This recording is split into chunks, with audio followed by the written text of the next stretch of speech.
దేవునికి స్తోత్రం కలుగునుగాక. మీ అందరికీ ప్రభు అయిన యేసుక్రీస్తు నామమున నా యొక్క వందనాలు తెలియచేస్తా ఉన్నాను. ఈ రీతిగా మనం కలుసుకొనడానికి దేవుడు అనుగ్రహించినటువంటి మంచి సమయాన్ని బట్టి నేను చాలా సంతోషిస్తున్నాను. దేవునికి కృతజ్ఞతాస్తుతులు వందనాలు చెల్లిస్తున్నాను. ఈ విధంగా దేవుని యొక్క వాక్యాన్ని మీతో పంచుకునేటువంటి అవకాశం నాకు కలిగినందుకు నేను దేవుని స్తుతిస్తూ ఉన్నాను. ఈ దినాల్లో ప్రత్యేకించి ఈ భయంకరమైనటువంటి దినాల్లో దేవుని యొక్క వాక్యం వినడం చాలా మంచిది. ఎందుకంటే వాక్యమే మనలను బ్రతికిస్తుంది.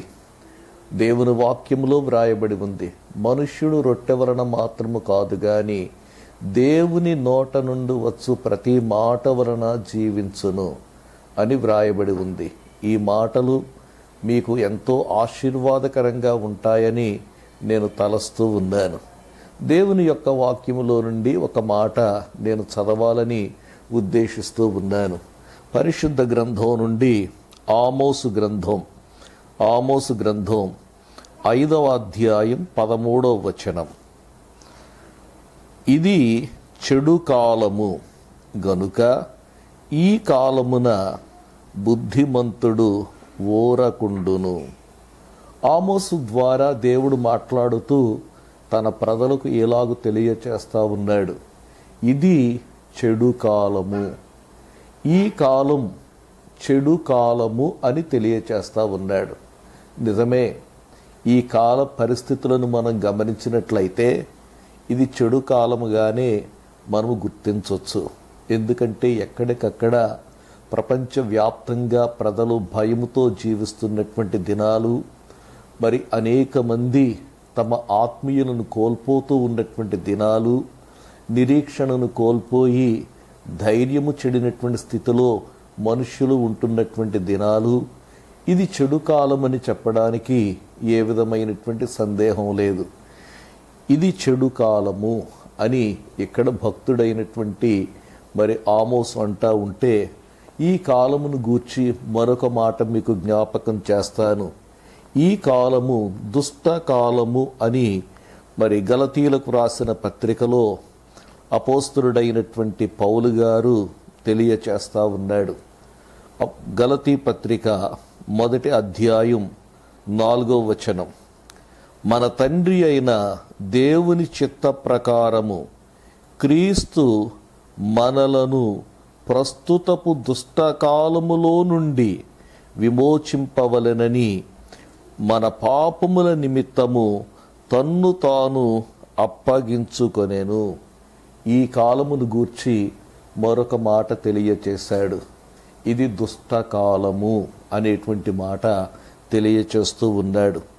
ఈ దుష్టకాలములో నుండి మనలను విమోచింపవలెనని మన పాపముల నిమిత్తము క్రీస్తు తన్ను తాను అప్పగించుకొనెను అనేటువంటి మాటను ఇక్కడ మనం చూస్తూ ఉన్నాం. ఇది దుష్టకాలము అనేటువంటి మాట మనము గమనించాలి. మరొక మాటను మీకు జ్ఞాపకం చేస్తాను. ఈ కాలమును గూర్చి తెలియచేయబడుతున్నటువంటి మరొక మాట ఏంటంటే అపాయకరమైనటువంటి కాలము అనేటువంటి మాట కూడా అపోస్తలుడైనటువంటి పౌలు గారు ఉపయోగించినట్లుగా మనం చూస్తూ ఉన్నాం. 2వ తిమోతి పత్రిక 3వ అధ్యాయం 1వ వచనం. అంత్య దినములలో అపాయకరములైన కాలములు వచ్చునని తెలుసుకొనుము. అంత్య దినములలో అపాయకరమైనటువంటి కాలాలు. కాబట్టి ఈ కాలమును గూర్చి మనం ఆలోచిస్తే అపాయకరమైనటువంటి కాలం, చెడు కాలం, దుష్టకాలం, అపాయకరమైనటువంటి కాలం. మరొక మాట మీకు జ్ఞాపకం చేస్తాను. పేతురు భక్తుడు అన్నటువంటి మాటను కూడా ఈ సందర్భంగా చూస్తే పేతురు భక్తుడు ఒక మాట అంటూ ఉన్నాడు. 1 పేతురు పత్రిక 4వ అధ్యాయం 7వ వచనం. అయితే అన్నిటి అంతము సమీపమయ్యున్నది. ఈ మాటను బట్టి మనం గమనించినట్లయితే అన్నిటి అంతము సమీపముగా ఉన్న కాలము అని మనము గమనించాలి. అన్నిటికీ అంతము సమీపంగా ఉంది. మనము చూస్తూ ఉన్నటువంటి ఈ లోకం ఎంతకాలం ఇలాగే ఉంటుందో మనము చెప్పలేనటువంటి పరిస్థితి. నేటి పరిస్థితులను మనం చూస్తుంటే మానవ మనుగడే ప్రశ్నార్థకంగా మారుతూ ఉన్నటువంటి పరిస్థితిని మనం చూస్తున్నాం. అన్నిటి అంతము సమీపముగా ఉన్నటువంటి కాలము అని మనము గమనించాలి. మరొక మాట కూడా చెప్తాను నేను. ఈ కాలము ప్రభువు యొక్క రాకడకు సమీపముగా ఉన్నటువంటి కాలం అని చెప్పి మనము జ్ఞాపకం చేసుకోవాలి. దేవుని యొక్క వాక్యములో మనం చూచినట్లయితే అపోస్తలుడైనటువంటి పౌలు గారు రోమీలకు వ్రాసిన పత్రికలో ఈ మాట తెలియచేస్తాడు. రోమా పత్రిక 13వ అధ్యాయములో ఈ మాటలు కనబడతాయి. 13వ అధ్యాయం చూస్తే ఈ మాటలు మనకు కనబడతాయి. మరియు 11వ వచనం, మీరు కాలమును ఎరిగి నిద్ర మేలుకొను వేళ అయినదిని తెలుసుకొని అలాగు చేయుడి. మనము విశ్వాసులమైనప్పటికంటే ఇప్పుడు రక్షణ మనకు మరి సమీపముగా ఉన్నది. ఈ మాటల్లో మనం గమనించినట్లయితే నిద్ర మేలుకొను వేళ అనేటువంటి మాట గమనించండి. నిద్ర మేలుకొను వేళ అంటే అర్థం ఏంటంటే ప్రభు అయినటువంటి యేసుక్రీస్తు యొక్క రాకడకు సమీపముగా ఉన్న కాలము అని మనము గమనించాలి. మరొక మాట ఎఫెసీ పత్రికలో అపోస్తలుడైనటువంటి పౌలు గారు చెప్తున్నాడు. 5వ అధ్యాయం 15వ వచనములో వ్రాయబడి ఉంది, దినములు చెడ్డవి గనుక మీరు సమయమును పోనీయక సద్వినియోగము చేసుకొనుచు అజ్ఞానుల వలె కాక జ్ఞానుల వలె నడుచుకొనున్నట్లు జాగ్రత్తగా చూచుకొనుడి. ఇవి చెడ్డ దినాలు కాబట్టి చాలా జాగ్రత్తగా జీవించండి అనేటువంటి మాటను ఇక్కడ తెలియచేస్తా ఉన్నాడు. కాబట్టి ప్రస్తుత దినాలను గూర్చి మనము గమనించినట్లయితే ఈ దినాలు ఎలాగున్నాయో దేవుని యొక్క వాక్యములో చదవబడినటువంటి మాటలు తెలియచేస్తా ఉన్నాయి. ఈ దినాలు మరి దుర్దినాలుగా, ఈ దినాలు మరి దుష్ట యుగముగా, ఈ దినములు అపాయకరములైనటువంటి కాలములుగా, దేవుని రాకడకు సమీపంగా ఉన్నటువంటి దినాలుగా, అంత్యమునకు సమీపముగా ఉన్నటువంటి దినాలుగా మనము గుర్తిస్తూ ఉన్నాం. ఈ దినాల్లో ఉన్న మనము ఎలాగుండాలో ఇక్కడ ఆమోసు గ్రంథంలో తెలియచేశాడు. ఆమోసు గ్రంథం 5వ అధ్యాయములో మనం చూసినట్లయితే ఈ మాటను గమనిస్తూ ఉన్నాం. ఆమోసు గ్రంథం 5వ అధ్యాయములో ఇక్కడ ఇలాగు చెప్తా ఉన్నాడు. ప్రవక్త అయినట్టు ఆమోసు అంటా ఉన్నాడు, ఇది చెడు కాలం, ఈ కాలమున, ఈ చెడు కాలమున, ఈ దుష్ట కాలమున, లేక ఈ అంత్యమునకు సమీపముగా ఉన్నటువంటి ఈ కాలమున, క్రీస్తు యొక్క రాకడకు దగ్గరలో ఉన్నటువంటి ఈ కాలమున, ఈ చెడ్డ దినములు ఉన్నటువంటి ఈ కాలమున ఎలా ఉండాలో చెప్తా ఉన్నాడు. ఇది చెడు కాలము గనుక ఈ కాలమున మనము బుద్ధిమంతులుగా ఉండాలి. బుద్ధిమంతుడు ఊరకుండును అనేటువంటి మాట ఇక్కడ మనం చూస్తూ ఉన్నాం. బుద్ధిమంతులుగా ఉండాలి. ఈ కాలములో నివసిస్తున్నటువంటి ప్రజలారా, నేను మీకు జ్ఞాపకం చేస్తున్నాను, బుద్ధిమంతులుగా ఉంటే మనము ఊరక ఉండగలము. మనము బుద్ధిమంతులుగా గనక ఉన్నట్లయితే మనము దాగుకొని ఉండగలము. ఇది చెడు కాలము కాబట్టి బుద్ధి కలిగి ఉండండి, బుద్ధిమంతులుగా ఉండండి అని దేవుని యొక్క వాక్యము తెలియచేస్తూ ఉంది. అన్నిటికంటే చాలా ప్రాముఖ్యమైనది ఏంటో తెలుసా? బుద్ధి కలిగి ఉండడం అనేటువంటి మాటను ఈ సందర్భంగా జ్ఞాపకం చేస్తూ ఉన్నాను. బుద్ధిని గూర్చి దేవుని యొక్క వాక్యములో ఎలాగూ తెలియచేస్తా ఉన్నాడు. సామెతల గ్రంథానికి వస్తే ఈ మాటలు మనము గమనిందాం. సామెతల గ్రంథం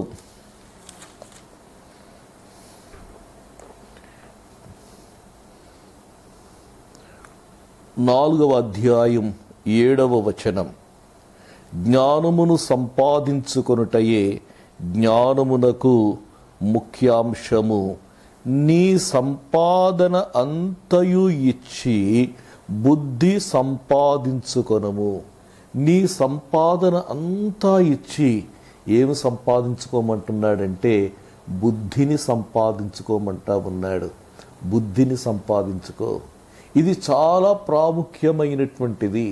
ఎందుకు బుద్ధిని సంపాదించుకోమంటున్నాడు అనేటువంటి ప్రశ్న మనము ఆలోచన చేసినట్లయితే దేవుని యొక్క వాక్యములో వ్రాయబడి ఉంది. బుద్ధి ఏం చేస్తుందో తెలుసా?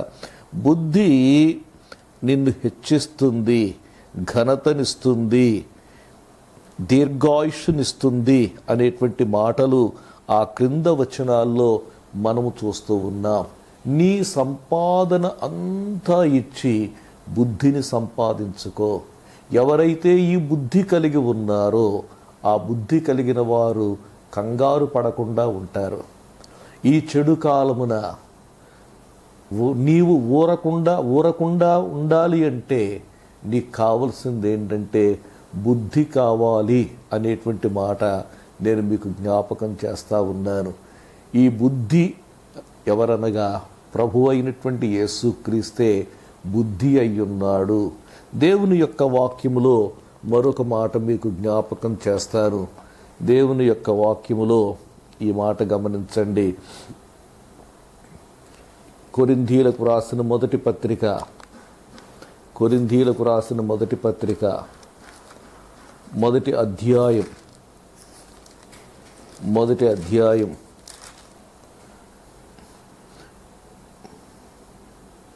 31వ వచనం. అతిశయించువాడు ప్రభువునందే అతిశయింపవలెను అని వ్రాయబడినది నెరవేరునట్లు దేవుని మూలముగా ఆయన మనకు జ్ఞానమును, నీతియు, పరిశుద్ధతయు, విమోచనమును ఆయను. యేసే జ్ఞానము, యేసే మనకు బుద్ధి అయ్యున్నాడు అనేటువంటి మాటను ఈ వచనములో మనం చూస్తూ ఉన్నాం. కొలస్సైలకు రాసిన పత్రిక 2వ అధ్యాయములో ఈ మాటలు వ్రాయబడ్డాయి. 2వ అధ్యాయం 3వ వచనం. బుద్ధి జ్ఞానముల సర్వసంపదలు ఆయన యందే గుప్తమయ్యున్నాయి. ఇది చెడు కాలం కాబట్టి మనకు కావలసింది ఏంటంటే బుద్ధి కావాలి. బుద్ధిని, నీ సంపాదన అంతా ఇచ్చైనా సరే బుద్ధిని సంపాదించుకుంటే బుద్ధి ఏం చేస్తుందో తెలుసా? నీకు దీర్ఘాయుష్నిస్తుంది. బుద్ధి ఏం చేస్తుందో తెలుసా? నీవు దాగుకునేటట్లుగా చేస్తుంది. బుద్ధి ఏం చేస్తుందో తెలుసా? నీవు ఊరకుండేటట్లుగా చేస్తూ ఉంది. బుద్ధిని సంపాదించుకో. ఇది చెడు కాలము గనుక బుద్ధిమంతుడు అనగా బుద్ధిని కలిగి ఉన్నటువంటి వాడు. బుద్ధిమంతుడు అనేటువంటి మాటకు మరొక భావాన్ని నేను మీకు జ్ఞాపకం చేస్తాను. దేవుని యొక్క వాక్యములో మనం చూసినట్లయితే ఎవడు బుద్ధిమంతుడు అనేటువంటి మాట మనం చూస్తే ఈ వాక్యములో వ్రాయబడి ఉంది. మత్తయి సువార్త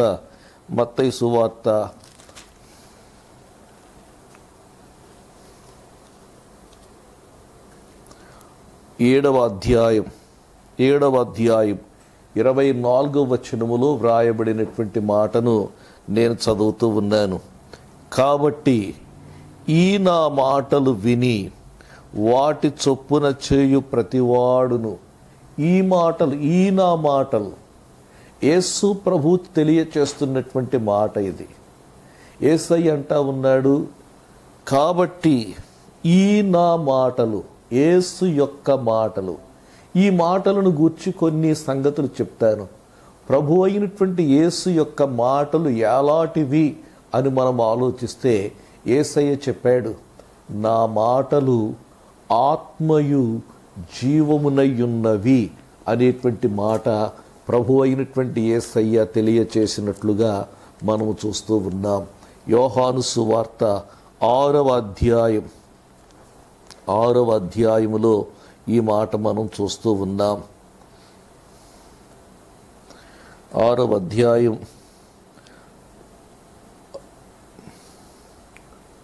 60 వచనం చూడండి.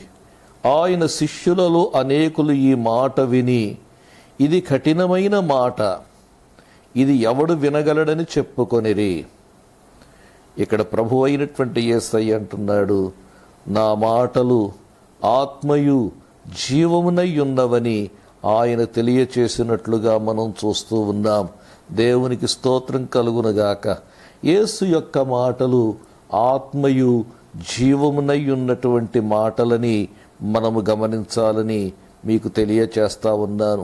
నేను మీతో చెప్పి ఉన్న మాటలు ఆత్మయు జీవమునై ఉన్నవి. 64వ వచనములో ఈ మాట మనం చూస్తా ఉన్నాం. ఈ నా మాటలు, యేసు యొక్క మాటలు ఆత్మ, యేసు యొక్క మాటలు జీవము కలిగినటువంటి మాటలు. మరొక మాట మీకు తెలియచేస్తా ఉన్నాను. యేసయ్య మాటలు ఎలాంటివంటే దయగల మాటలు అనేటువంటి మాట కూడా నేను మీకు తెలియచేస్తా ఉన్నాను. దయగల మాటలు. లూకాసు వార్త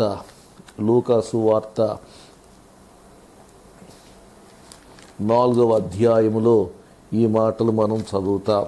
లూకాసు వార్త 4వ అధ్యాయం 22వ వచనములో వ్రాయబడిన మాట, అప్పుడందరూ ఆయనను గూర్చి సాక్ష్యమిచ్చుచు ఆయన నోట నుండి వచ్చిన దయగల మాటలకు ఆశ్చర్యపడి.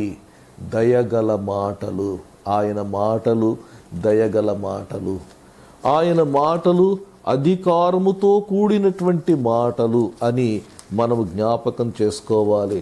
నేను ఎలాగు చెప్పుచున్నానని చెప్పి ప్రభు అయినటువంటి యేసయ్య మాట్లాడినట్లుగా మనం చూస్తూ ఉన్నాం. అధికారముతో మాట్లాడినటువంటి మాటలు. ఈ మాటలు వినాలండి. దేవునికి స్తోత్రం కలుగునుగాక. ఈ నా మాటలు విని వాటి చొప్పున చేయు ప్రతివాడును బండ మీద ఇల్లు కట్టుకొనిన బుద్ధిమంతుని పోలియుండును. ఇది చెడు కాలం కాబట్టి మనం బుద్ధిమంతులుగా ఉండాలంటే బుద్ధిని కలిగి, ప్రభు అయినటువంటి యేసయ్యను కలిగి, ఆయన మాటలు విని మరి ఆయన మాటలు చొప్పున చేసి వారిగా ఉండాలి. ఆయన మాటలు విని ఆయన మాటలు చొప్పున చేసేటువంటి ప్రతివాడు కూడా బండ మీద తన ఇల్లు కట్టుకొనిన బుద్ధిమంతుని పోలి ఉండును. బుద్ధిమంతుని పోలి ఉంటాడు. దేవునికి స్తోత్రం కలుగునుగాక. వాన కురిసెను, వరదలు వచ్చెను, గాలి విసరి ఆ ఇంటి మీద కొట్టెను, కానీ దాని పునాది బండ మీద వేయబడెను గనుక అది పడలేదు. దేవునికి స్తోత్రం కలుగునుగాక. బుద్ధిమంతుడు తన ఇంటిని ఒక బండ మీద కట్టుకున్నాడు. ఆ బండ ఏంటంటే మార్పులేని ప్రభు అయిన యేసు మాటలు. ఆ బండ అనగా ప్రభు అయిన యేసయ్యను గూర్చిన సత్యం. యేసయ్యను గూర్చిన సత్యం మీద కట్టుకున్నాడు. యేసు అనే బండ మీద తన ఇల్లు కట్టుకున్నాడు. వాన కురిసింది, వరదలు వచ్చాయి, గాలి విసిరింది, ఆ ఇంటి మీద కొట్టింది, ఆ ఇల్లు పడిపోలేదు. కారణం ఏంటో తెలుసా? బుద్ధిమంతుడు తన ఇల్లును కట్టుకున్నాడు. ఇది చెడు కాలం. నీవు బుద్ధిమంతుడుగా గనక లేకపోయినట్లయితే ఇల్లు పడిపోతుంది. పరిస్థితులు నిన్ను కృంగదీస్తాయి. అలలు ఈ ఇంటి మీద కొడతాయి. ఇల్లు పడిపోయేటువంటి పరిస్థితి వస్తుంది. ఇల్లు అనగా జీవితం. నీ జీవితం పడిపోకుండా ఉండాలంటే నీవెక్కడ కట్టబడ్డావు? ఇది చాలా ప్రాముఖ్యమైనటువంటి సంగతి. బుద్ధిహీనుడున్నాడు, మరియు ఈ నా మాటలు విని వాటి చొప్పున చేయని ప్రతివాడు ఇసుక మీద తన ఇల్లు కట్టుకొనిన బుద్ధిహీనుని పోలియుండును. మత్తయి సువార్త 7వ అధ్యాయం 26వ వచనం. ఈ బుద్ధిహీనుడు విన్నాడు గాని ఈ బుద్ధిహీనుడు ఆ మాట చొప్పున చెయ్యలేదు. ఆ మాట చొప్పున చెయ్యలేదు కాబట్టి ఆ ఇల్లు కూలబడెను అనేటువంటి మాట మనం చూస్తున్నాం. వరదలు వచ్చాయి, వాన వచ్చింది, గాలి విసరింది, ఆ ఇంటి మీద కొట్టింది, ఆ ఇల్లు కూలబడింది అనేటువంటి మాట చూస్తున్నాం. ప్రియమైనటువంటి సోదరుడా, ఇది చెడు కాలం. ఈ కాలంలో నీవు బుద్ధిమంతునిగా నీ జీవితం అనేటువంటి ఇల్లును ఈ బండ మీద కట్టుకున్నావా? ఒక బుద్ధిమంతుడు వలె ఈ బండ మీద కట్టుకున్నావా? యేసు చెప్పిన మాటలు విని ఆ మాటలు ప్రకారంగా చేస్తూ ఆ మాటకు విధేయత చూపి ఆ మాటలను అనుసరించాలి అనేటువంటి మనస్సును కలిగి ఉన్నట్లయితే ఈ వ్యక్తి బుద్ధిహీనుడు అని మనం చెప్పడానికి, ప్రభు అయినటువంటి యేసయ్య అనడానికి గల కారణం ఏంటంటే, తన యొక్క జీవితంలో దేవునికి ఏమాత్రము కూడా స్థానం ఇవ్వలేదు. నేను, నా పంట, నా ప్రాణము, నా ఆస్తి, నా కొట్లు అనేటువంటి మాటను ఉపయోగించాడు. కానీ దేవుడు ఈ పంట పండడానికి అవసరమైనటువంటి వర్షాన్ని ఇచ్చాడు, ఋతువులను ఇచ్చాడు. ఈ మాటలు ఎక్కడా కూడా అతడు దేవునిని గుర్తించినట్లుగా మనకు కనబడదు. కాబట్టి ఈ వ్యక్తి బుద్ధిహీనుడు. ఎవరి జీవితాల్లో అయితే దేవునికి స్థానం ఉండదో ఆ వ్యక్తి బుద్ధిహీనుడు అనేటువంటి మాటను తెలియచేస్తా ఉన్నాను. రెండవది, తినడం, త్రాగడం, సంతోషించడం అనేటువంటిది తన చేతిలో ఉందనుకుంటూ ఉన్నాడు. దేవుని యొక్క వాక్యములో వ్రాయబడి ఉంది, ఒకడు అన్నపానములను పుచ్చుకొని తన కష్టార్జితమంతటి వలన సంతోషించుట అది దేవుని వలన కలుగుతుంది, దేవుడు వీలు కలుగు చేయుటను బట్టే కలుగుతుందని ప్రసంగి భక్తుడు తెలియచేస్తా ఉన్నాడు. నీకు ఎంత ఉన్నా కూడా నీవు తినడానికి, సుఖించడానికి, సంతోషించడానికి దేవుడు వీలు కలుగ చేయకపోతే నీవు సంతోషించలేవనేటువంటి సంగతి తెలియచేస్తా ఉన్నాను. మరొక మాట మీకు జ్ఞాపకం చేస్తాను. వీనిని బుద్ధిహీనుడు అని ఎందుకన్నాడంటే, రేపు అనేటువంటిది వీని చేతిలో ఉంటుందనుకుంటూ ఉన్నాడు. ప్రియులారా, మీకు తెలియచేస్తా ఉన్నాను, రేపు అనేటువంటిది మన చేతిలో లేదు అనేటువంటి సంగతి మనము గమనించాలి. యాకోబు పత్రిక ఇలాగు వ్రాయబడి ఉంది. 4వ అధ్యాయం 13వ వచనం నుండి నేను చదువుతూ ఉన్నాను. నేడైనను రేపైనను ఒకానొక పట్టణమునకు వెళ్ళి అక్కడ 1 సంవత్సరముండి వ్యాపారము చేసి లాభము సంపాదించుకొందము రెండని చెప్పుకున్న వారులారా, రేపేమి సంభవించునో మీకు తెలియదు. మీ జీవము ఏపాటిది? మీరు కొంతసేపు కనబడి అంతలో మాయమైపోవు ఆవిరి వంటి వారే. కనుక ప్రభువు చిత్తమైతే మనము బ్రతికియుండి ఇది అది చేతమని చెప్పుకొనవలెను. రేపు అనేటువంటిది మన చేతిలో లేదు అనేటువంటి సంగతి మనం జ్ఞాపకం చేసుకోవాలి. వీడంటా ఉన్నాడు, అనేక సంవత్సరములకు విస్తారమైన ఆస్తి నీకు సమకూర్చబడి ఉన్నది అనేటువంటి మాట ఈ వ్యక్తి అన్నట్లుగా మనం చూస్తున్నాం. మరొక మాట, వీడు బుద్ధిహీనుడు ఎందుకంటే తనను గూర్చి ఆలోచించాడు కానీ తన చుట్టూ ఉన్నటువంటి ప్రజలను గూర్చి ఆలోచించలేదు. ప్రియమైనటువంటి వారలారా, ఇది చెడు కాలం.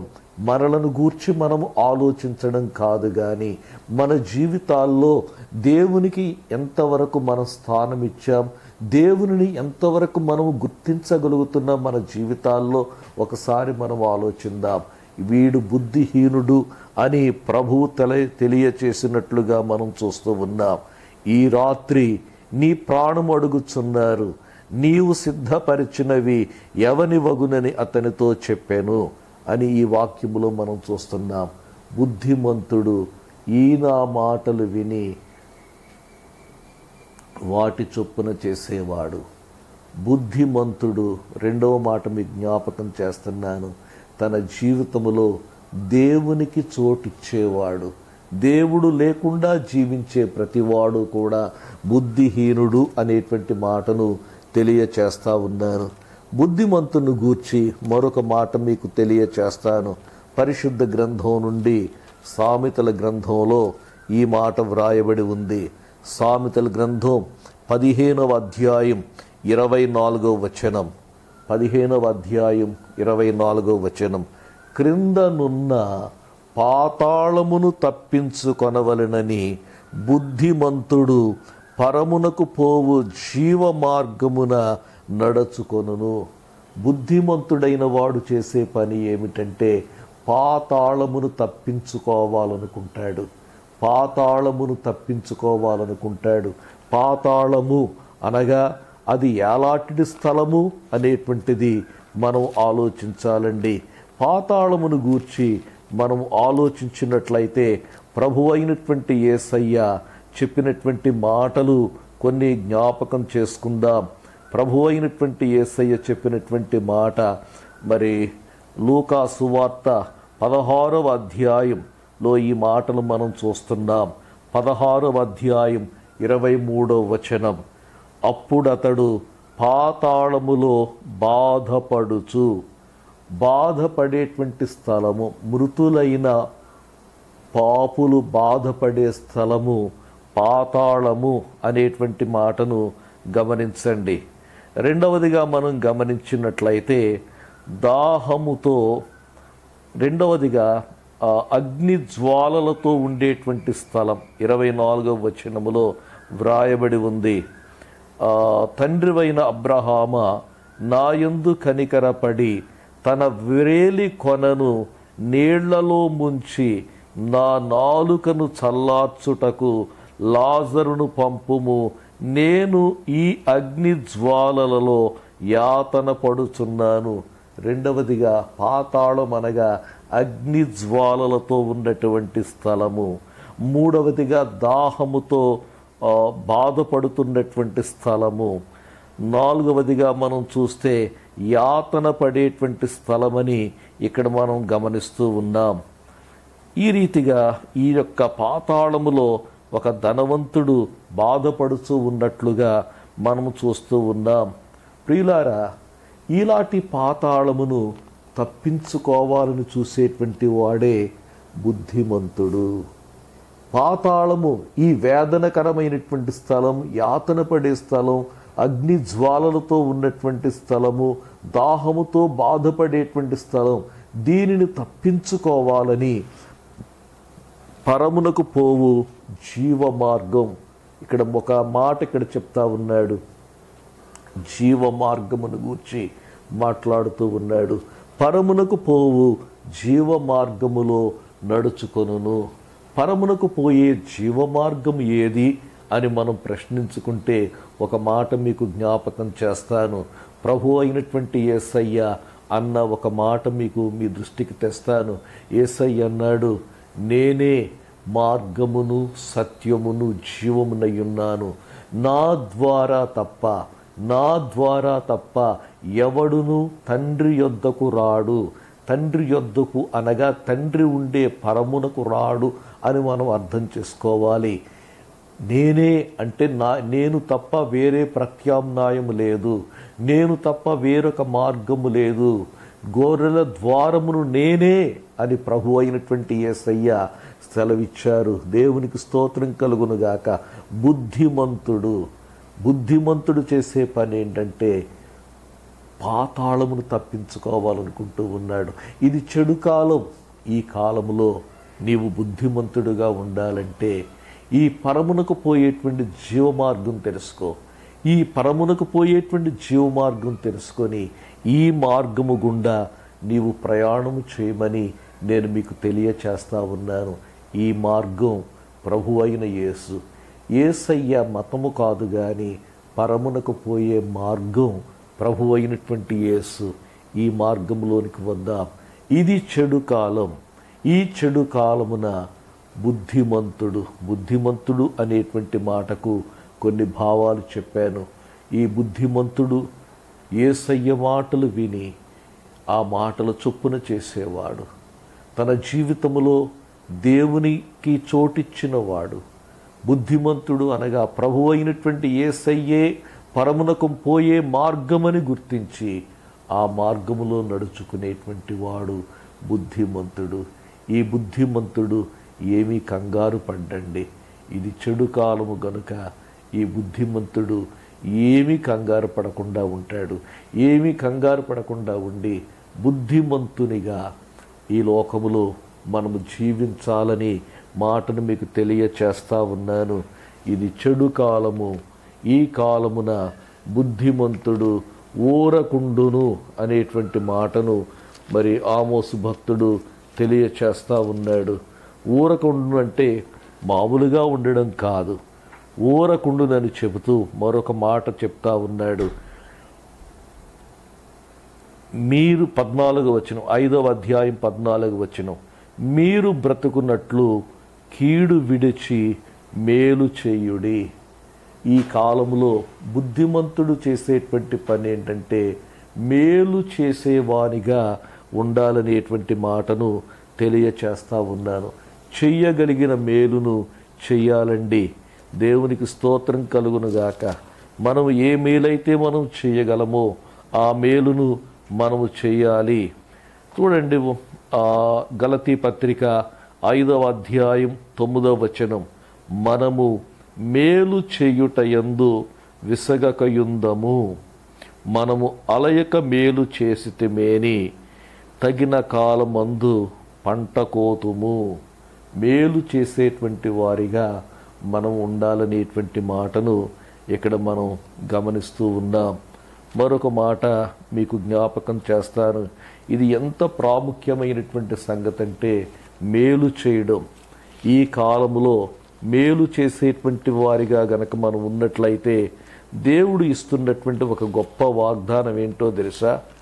మరి చాలా చక్కని మాటలు మీకు జ్ఞాపకం చేస్తాను. పేతురు రాసిన మొదటి పత్రిక 3వ అధ్యాయం 16వ వచనం, జీవమును ప్రేమించి మంచి దినములు చూడగోరువాడు. మంచి దినాలు, రాబోయేటువంటి దినాలు మంచి దినాలుగా ఉండాలంటే మంచి దినములు చూడగోరువాడు చెడ్డదాని పలుకకుండా తన నాలుకను, కపటపు మాటలు చెప్పకుండా తన పెదవులను కాచుకొనవలెను. అతడు కీడు నుండి తొలగి మేలు చేయవలెను. కీడు నుండి తొలగి మేలు చేయవలెను అనేటువంటి మాటను ఇక్కడ మనం చూస్తూ ఉన్నాం. కీడు నుండి తొలగి మేలు చేసేటువంటి వారిగా ఉండాలి. రోమాపత్రిక 12వ అధ్యాయం 17వ వచనం, కీడుకు ప్రతి కీడెవనికి చేయవద్దు, మనుష్యులందరి దృష్టికి యోగ్యమైన వాటిని గూర్చి ఆలోచన కలిగియుండుడి. ఆలోచన కలిగి ఉండు అంటే అర్థం ఏంటంటే మేలైన వాటిని గూర్చి ఆలోచన కలిగి ఉండండి. ఇది చెడు కాలం. బుద్ధిమంతుడు ఊరక ఉండి మేలు చేసేటువంటి వానిగా ఉండాలి. దేవునికి స్తోత్రం కలుగునుగాక. ఈ కాలంలో, ఈ భయంకరమైనటువంటి దినాల్లో మీరు సంపాదించుకున్నవేవి కూడా మిమ్మలను రక్షించవు. అయితే బుద్ధిని సంపాదించుకోండి, బుద్ధిమంతునిగా ఉండండి, మేలు చేయండి. దేవుడు మిమ్ములను దీవించి ఆశీర్వదించునుగాక. ఆమేన్.